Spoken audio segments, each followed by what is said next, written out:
Cuando Estados Unidos lanzó su ataque contra la laguna de Truk en febrero de 1944, como parte de una gran operación contra las fuerzas japonesas en el Océano Pacífico durante la Segunda Guerra Mundial. Las comparaciones con el ataque a Pearl Harbor surgieron de inmediato. Para muchos analistas militares de la época, lo que estaba a punto de ocurrir no era simplemente un bombardeo más, sino un golpe directo al corazón del poder naval japonés en el Pacífico Occidental. La laguna de Truk, situada en las Islas Carolinas, había sido durante años uno de los puntos más estratégicos del Imperio japonés, un lugar donde se almacenaban enormes reservas de combustible, municiones y suministros esenciales para la flota. Este vasto atolón coralino ofrecía un refugio natural casi perfecto. Rodeada por una barrera de arrecifes de aproximadamente 40 millas, la laguna contaba con varios accesos cuidadosamente vigilados, lo que permitía a los grandes buques de guerra entrar y salir con relativa seguridad. En su interior, decenas de islas montañosas y formaciones rocosas creaban un anclaje protegido frente a tormentas y ataques directos desde mar abierto. Gracias a estas características, la Armada japonesa utilizó Truk como fondeadero principal de su poderosa flota combinada, convirtiéndola en un símbolo de su dominio naval. La protección de la base era imponente. Baterías costeras, cañones antiaéreos, aeródromos y posiciones defensivas cubrían prácticamente todos los puntos clave. Esta concentración de defensas llevó a que Truk fuera conocida como el Gibraltar del Pacífico, una fortaleza que muchos consideraban inexpugnable. Sin embargo, para el año 1944, la situación estratégica había comenzado a cambiar de forma dramática. El avance constante de las fuerzas aliadas en el Pacífico hacía cada vez más difícil sostener una base tan expuesta y tan dependiente de líneas de suministro, cada vez más vulnerables. A medida que los aliados se acercaban, Japón inició una retirada lenta pero inevitable de tropas y recursos. Muchos altos mandos comprendían que Truk ya no podía mantenerse como antes, aunque pocos imaginaban la magnitud del golpe que estaba a punto de caer sobre la laguna. El ataque estadounidense, rápido y devastador, tomaría completamente por sorpresa a las fuerzas japonesas, destrozando defensas que durante años habían sido consideradas intocables. Hasta el día de hoy, la laguna de Truk es recordada como uno de los mayores cementerios de barcos del mundo, un testimonio silencioso de aquel enfrentamiento decisivo. Mira el video hasta el final y escribe en los comentarios qué opinas sobre lo que ocurrió en Truk. Mucho antes de convertirse en una de las bases navales más importantes del Pacífico, la laguna de Truk había sido el hogar de comunidades locales durante siglos. Cuando los exploradores españoles llegaron a la región en el año 1528, encontraron un conjunto de islas habitadas por tribus que vivían de la pesca, la navegación y el comercio entre islas. Aquel primer contacto marcó el inicio de la presencia europea en una zona que, por su aislamiento, permaneció durante mucho tiempo al margen de los grandes acontecimientos mundiales. La laguna estaba formada por un cúmulo de islas rocosas y picos montañosos, rodeados por un arrecife natural continuo que se extendía por decenas de millas y ofrecía una protección excepcional frente al océano abierto. Geográficamente, Truk se encontraba en el Pacífico Occidental, a aproximadamente 1000 millas de Nueva Guinea, en una posición que con el tiempo demostraría ser de un valor estratégico incalculable. En la actualidad, esta región forma parte de los Estados Federados de Micronesia, pero durante siglos fue objeto de disputas y cambios de control entre potencias coloniales. La corona española reclamó formalmente la laguna a mediados del siglo XIX, aunque su presencia fue limitada y principalmente administrativa. Tras la derrota española en las guerras de finales del siglo XIX y la pérdida de Cuba y Filipinas frente a Estados Unidos, España decidió vender varios de sus territorios en el Pacífico. En el año 1899, Truk pasó a manos del Imperio Alemán, que la integró en su red colonial junto con otras posesiones en África y Oceanía. El control alemán fue relativamente breve, ya que tras el final de la Primera Guerra Mundial, Alemania se vio obligada a ceder todas sus colonias. Fue entonces cuando Japón reclamó Truk, incorporándola a su esfera de influencia bajo un mandato internacional. Para Japón, la laguna no era solo un territorio más, sino una pieza clave dentro de su ambicioso proyecto de expansión en Asia y el Pacífico. Durante los años posteriores, los japoneses comenzaron a transformar la laguna. Se construyeron puertos, cuarteles y depósitos de suministros, sentando las bases de una infraestructura militar cada vez más compleja. A medida que el imperio japonés planificaba sus campañas en el continente asiático y en las islas del Pacífico, la Armada empezó a utilizar Truk como su principal base naval avanzada. Lo que había sido un conjunto de islas tranquilas se convirtió lentamente en un centro logístico vital, destinado a sostener operaciones navales a gran escala y a albergar a miles de soldados y marineros. A finales de la década de los 30, la importancia estratégica de la laguna de Truk aumentó de manera drástica dentro de la planificación militar japonesa. En los primeros meses de 1939, tras la expansión de las operaciones japonesas en China, la base comenzó a ser ampliada de forma sistemática para acoger a una fuerza naval y aérea mucho mayor. En ese periodo, cerca de 40,000 hombres fueron destinados a la laguna, entre personal naval, tropas del ejército y trabajadores encargados de construir y mantener las instalaciones militares. Truk dejó de ser solo un punto de apoyo logístico y pasó a convertirse en un verdadero centro de operaciones avanzadas. Con este objetivo, la Armada Imperial estableció en la zona su cuarta flota, también conocida como la Fuerza de los Mares del Sur. Esta formación tenía la misión de controlar amplias áreas del Pacífico Occidental y de apoyar las futuras campañas ofensivas del imperio. Tras la conquista de Filipinas, la cuarta flota fue integrada en la poderosa flota combinada, lo que incrementó todavía más la relevancia de Truk dentro del sistema defensivo japonés. Desde la laguna se coordinaban movimientos navales y aéreos que abarcaban enormes distancias, lo que exigía una infraestructura sólida y bien organizada. Para sostener estas operaciones, se emprendió un ambicioso programa de construcción de aeródromos. Hasta 5 campos de aviación fueron levantados en diferentes islas del atolón, con el propósito de mantener un gran número de aeronaves listas para el combate.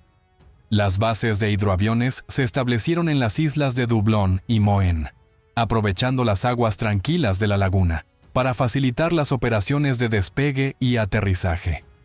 Al mismo tiempo, se construyeron aeródromos terrestres en Eten, Moen y Param, capaces de operar cazas, bombarderos y aviones de reconocimiento.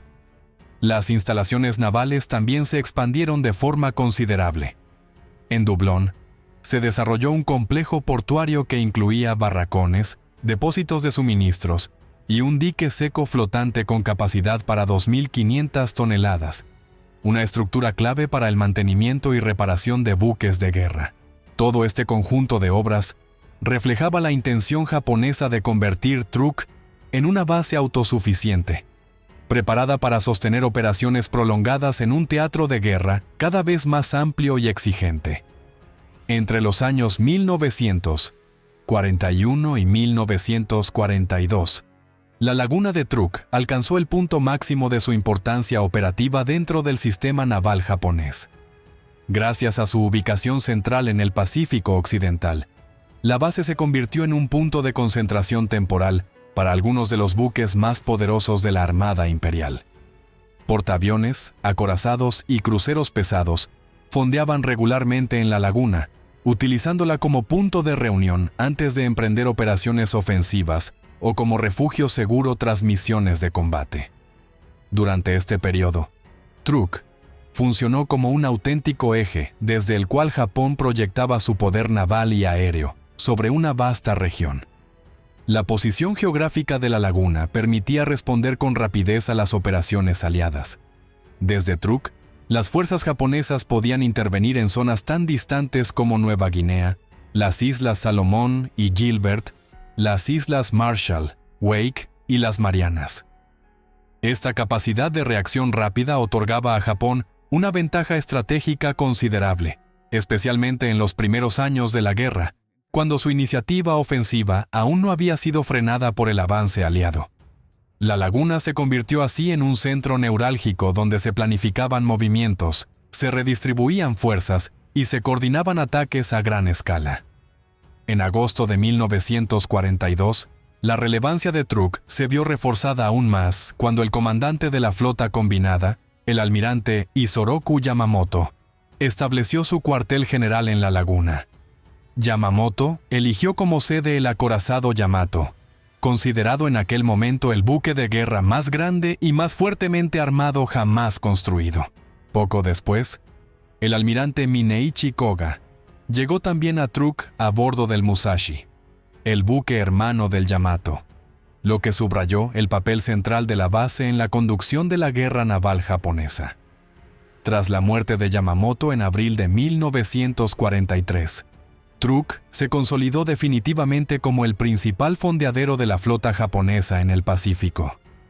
Para muchos estrategas, la laguna representaba la última gran fortaleza naval avanzada del imperio, un bastión que debía resistir cualquier intento de ataque directo. Esta percepción alimentó aún más la leyenda de Truk como el llamado Gibraltar del Pacífico, una base que, al menos en apariencia, parecía capaz de soportar cualquier ofensiva enemiga. Antes del estallido de la Segunda Guerra Mundial, la actividad japonesa en Truk estaba rodeada de un velo de secreto que alimentó rumores y leyendas, tanto en Estados Unidos como en Gran Bretaña. Se hablaba de la construcción de una fortaleza inexpugnable en el Pacífico, capaz de resistir cualquier ataque aliado, y estas historias alcanzaron proporciones casi míticas en los círculos militares. La reputación de Truk como el Gibraltar del Pacífico se reforzó con cada informe, cada observación de exploradores y aviadores, y cada análisis de inteligencia que llegaba a las oficinas de Washington y Londres. Sin embargo, aunque la base era formidable sobre el papel, la realidad mostraba vulnerabilidades que la propia armada japonesa estaba comenzando a reconocer. Conforme la guerra avanzaba y las fuerzas estadounidenses obtenían victorias en el Pacífico, la laguna comenzó a ser percibida como un objetivo clave. La inteligencia estadounidense, aunque impresionada por las defensas japonesas, descubrió que Truk carecía de instalaciones de atraque y diques secos realmente capaces de reparar grandes buques de guerra. Gran parte del suministro de combustible y municiones debía ser transportado desde Dublón a los buques anclados en la laguna, lo que creaba puntos críticos de vulnerabilidad. Ante la cercanía de las fuerzas aliadas, el ejército imperial japonés decidió reforzar sus defensas para proteger los depósitos de suministros y asegurar que la base pudiera resistir un asalto prolongado. Entre noviembre de 1943 y enero de 1944, la 52ª División del Ejército japonés llevó a cabo una serie de mejoras defensivas. Se instalaron más emplazamientos de ametralladoras. Se construyeron túneles resistentes a las bombas y refugios antiaéreos. Y se fortalecieron las baterías costeras y antiaéreas. Además, se implementaron medidas de protección en los depósitos de combustible, que almacenaban aproximadamente 80.000 toneladas divididas entre un tanque subterráneo de 10.000 toneladas y dos tanques de acero en superficie de 35.000 toneladas cada uno. Estas obras reflejaban la preocupación japonesa por la creciente amenaza estadounidense, aunque aún no resolvían todos los problemas estructurales de la base. Junto con estas defensas, Truk contaba con una pista de bombardeo de 1.180 metros de longitud, una base para submarinos, un dique flotante de 2.500 toneladas, un taller de reparación de aviación, varias estaciones de radar, una base de torpederos y los 5 aeródromos previamente construidos. La red defensiva incluía también docenas de cañones antiaéreos, armas de doble propósito y numerosos sistemas de artillería ligera, todos destinados a maximizar la protección de la flota y los suministros. Estas mejoras se completaron justo en febrero de 1944, apenas unas semanas antes de que Estados Unidos lanzara su operación decisiva contra Truk, bautizada como Hailstone. A finales de 1943, los altos mandos estadounidenses decidieron que había llegado el momento de lanzar una operación audaz para capturar Truk y neutralizar su potencial como base japonesa en el Pacífico. El general Douglas MacArthur y el almirante Chester Nimitz, comandante de la Flota del Pacífico de Estados Unidos, coordinaron los planes para una ofensiva masiva que involucraría fuerzas aéreas y navales en una combinación de ataques sin precedentes. Nimitz nombró al contraalmirante Mark Pitt Mitcher como comandante de la fuerza de tarea, y la operación recibió el nombre clave de Hailstone, que simbolizaba la intención de golpear rápida y contundentemente al enemigo. En los primeros días de 1944, los japoneses detectaron la presencia de 2 bombarderos B-24 Liberator de la Marina estadounidense sobrevolando la laguna. Esta observación confirmó sus peores temores. Un ataque aliado se aproximaba. Sin embargo, la dirección del alto mando japonés no había previsto la intensidad y agresividad del asalto que se avecinaba. Estados Unidos había organizado simultáneamente 3 operaciones consecutivas en las Islas Marshall, Nueva Guinea y las Islas Salomón, coordinando ataques aéreos, navales y submarinos para maximizar el efecto sobre la logística japonesa. La estrategia japonesa de dispersar sus fuerzas en diferentes islas para detener a los marines resultó ser un error táctico. Aunque buscaba proteger mejor los recursos, debilitó la fuerza combativa general, desperdiciando efectivos y materiales en movimientos dispersos. Mientras tanto, los submarinos estadounidenses avanzaban lentamente hacia las aguas cercanas a Truk, preparados para interceptar y destruir los transportes de suministros japoneses. Ante la amenaza, el almirante Mineichi Koga, comandante de la flota combinada japonesa, emitió órdenes para abandonar el puerto lo más rápido posible y retirar la mayor cantidad de suministros posible, consciente de que no regresarían. Cuando las fuerzas estadounidenses recopilaron información de los 2 bombarderos, las fuerzas de tarea 50 y 58 partieron hacia Truk bajo el mando del vicealmirante Raymond A. Spruance y del contraalmirante Mitcher. Según los registros históricos de la Marina de Estados Unidos, la flota atacante incluía 4 portaaviones de la clase Essex, Yorktown, Essex, Intrepid y Bunker Hill, además del Enterprise, y 4 portaaviones ligeros, Belleau Wood, Cabot, Monterey y Cowpens, con más de 500 aviones listos para el combate. A esta fuerza se sumaban 6 nuevos acorazados rápidos, 10 cruceros y 28 destructores, componiendo un despliegue sin precedentes para la época. El ataque sobre Truk comenzó el 17 de febrero de 1944, cuando las fuerzas estadounidenses lanzaron un barrido inicial de 72 aviones de combate desde sus portaaviones. A pesar de que los japoneses habían estado en alerta durante aproximadamente 2 semanas, fueron tomados completamente por sorpresa. Sus radares no detectaron los aviones que volaban a baja altura y algunos pilotos se encontraban en permiso, lo que redujo drásticamente la capacidad defensiva del enemigo. En cuestión de minutos, alrededor de 45 cazas japoneses despegaron para interceptar a los atacantes, y otros 45 se unieron más tarde, pero la coordinación era prácticamente inexistente ante la intensidad del ataque estadounidense. Durante la ofensiva, la superioridad aérea de Estados Unidos se hizo evidente. Aproximadamente 30 aviones japoneses fueron derribados y otros 40 quedaron inoperativos debido a ataques de ametrallamiento antes de despegar. Paralelamente, 18 bombarderos Avenger estadounidenses arrojaron bombas incendiarias y de fragmentación sobre la isla, causando destrucción masiva entre la guarnición japonesa y sus instalaciones logísticas. Los submarinos estadounidenses, actuando en coordinación, atacaron varios barcos mercantes anclados, hundiendo transportes vitales y limitando la capacidad japonesa de reorganizarse rápidamente.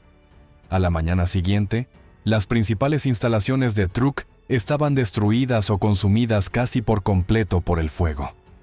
De los 370 cazas Zero estacionados en los 5 aeródromos, menos de 100 sobrevivieron.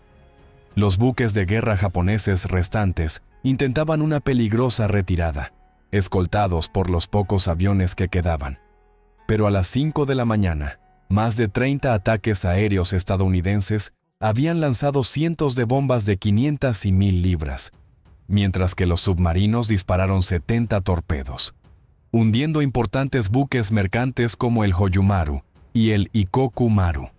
Una pequeña flota de guerra japonesa, formada por el crucero Katari, los destructores Maikaze y Nawaki, el crucero auxiliar Akagi-maru y un dragaminas, intentó escapar hacia mar abierto, pero fue rápidamente rodeada por la aviación estadounidense. El almirante Spruance decidió enfrentar directamente a los barcos japoneses y entablar combate naval. Los buques dañados no tuvieron oportunidad frente a los acorazados estadounidenses, y solo el destructor Milwaukee logró escapar. En cuestión de horas, la laguna de Truk se convirtió en uno de los cementerios de barcos más grandes del mundo, con pérdidas japonesas que incluyeron más de 4.500 hombres, 30 barcos mercantes, 6 buques auxiliares, 3 cruceros auxiliares, 4 destructores y 2 cruceros ligeros. La devastación en Truk tras la operación Hailstone tuvo consecuencias inmediatas y profundas para la estrategia japonesa en el Pacífico. Más de 17.000 toneladas de combustible almacenado fueron destruidas, y las pérdidas en barcos mercantes superaron las 200.000 toneladas, lo que supuso un golpe crítico a la capacidad logística de Japón. La sorpresa y eficacia del ataque estadounidense demostraron que ninguna fortaleza, por imponente que pareciera, era invulnerable ante una planificación y coordinación precisas.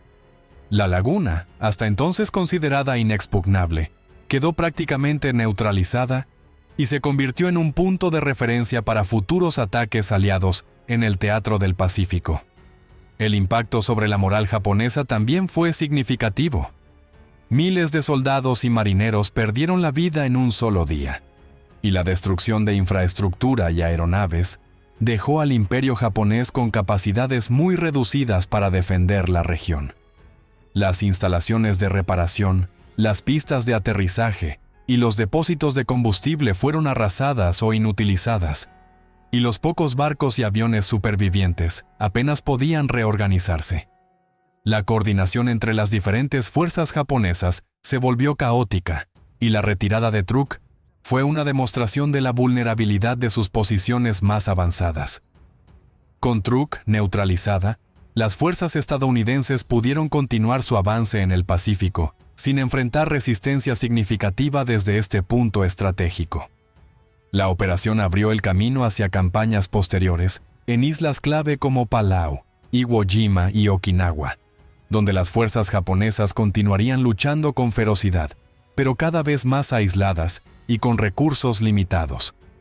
La neutralización de Truk también permitió a los submarinos y fuerzas aéreas estadounidenses actuar con mayor libertad en las rutas de suministro japonesas, interrumpiendo los movimientos de tropas y materiales esenciales, y debilitando aún más la posición del imperio en la región.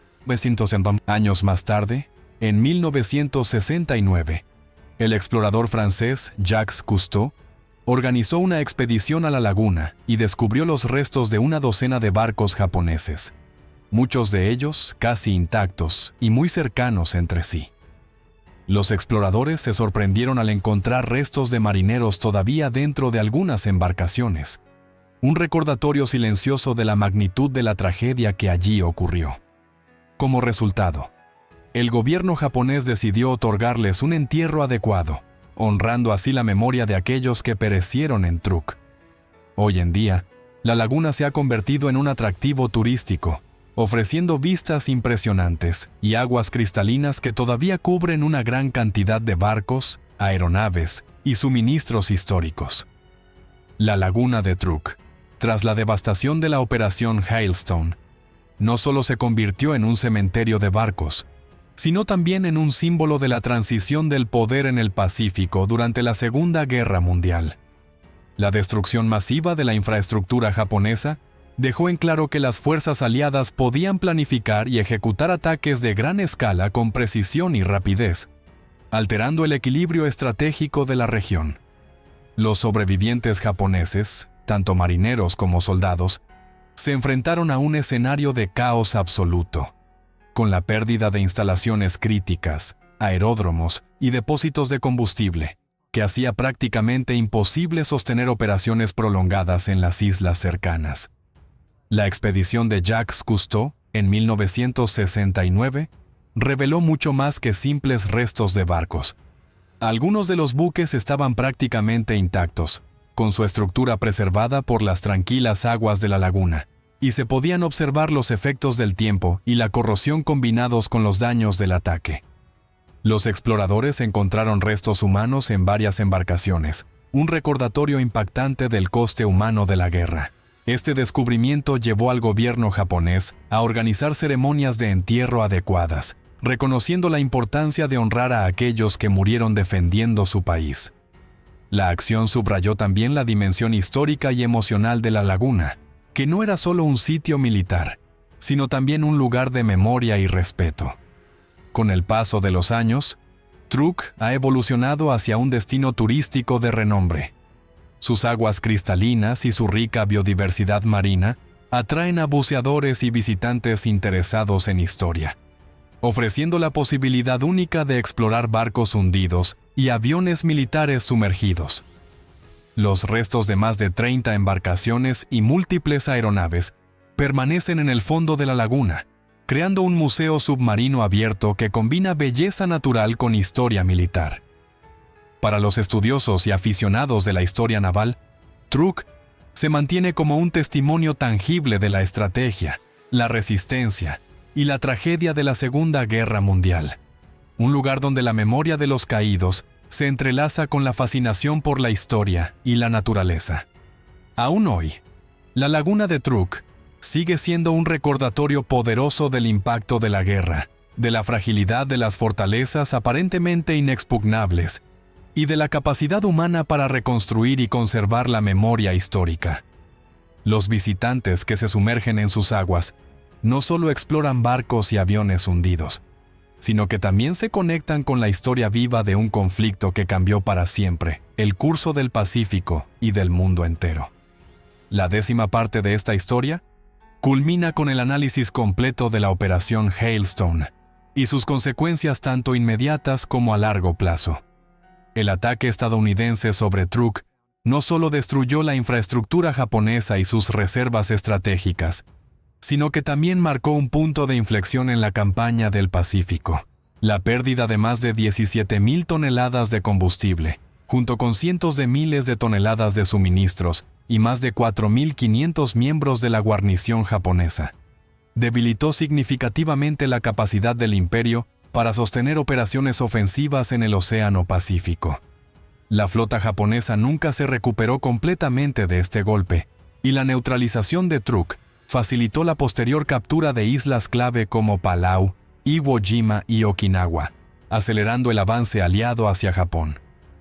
La devastación de Truk también tuvo un profundo impacto en la memoria histórica y cultural. Las expediciones de exploradores como Jacques Cousteau en 1969 revelaron no solo la magnitud del daño, sino también los restos de muchos marineros japoneses, lo que llevó a ceremonias de entierro adecuadas por parte del gobierno japonés. La laguna se transformó en un lugar de memoria, un cementerio submarino donde la historia y el respeto por los caídos conviven con la fascinación de la exploración. Los buceadores y turistas que visitan Truk hoy en día pueden observar de cerca los restos de barcos, aeronaves y suministros, preservados por las tranquilas y cristalinas aguas, lo que convierte a la laguna en un museo natural y un recordatorio tangible de los horrores y heroísmos de la guerra. Además de su valor histórico y turístico, Truk continúa siendo un símbolo de lecciones estratégicas. La Operación Hailstone demostró la importancia de la inteligencia, la coordinación entre fuerzas aéreas y navales, y la capacidad de proyectar poder de manera efectiva sobre distancias enormes. También subrayó la vulnerabilidad de las bases aparentemente inexpugnables y cómo la planificación meticulosa y la sorpresa pueden cambiar el curso de un conflicto. En el presente, La laguna atrae no solo a historiadores y buceadores, sino también a educadores y visitantes que buscan comprender la magnitud de la Segunda Guerra Mundial en el Pacífico y rendir homenaje a aquellos que perdieron la vida. En conclusión, la laguna de Truk representa un cruce entre historia, memoria y naturaleza. Es un testimonio de la intensidad del conflicto, de la estrategia naval japonesa y estadounidense, y de la tragedia humana que acompañó cada decisión militar. Hoy, sus aguas tranquilas ocultan historias de coraje, pérdida y resistencia, ofreciendo una experiencia única a quienes exploran sus profundidades.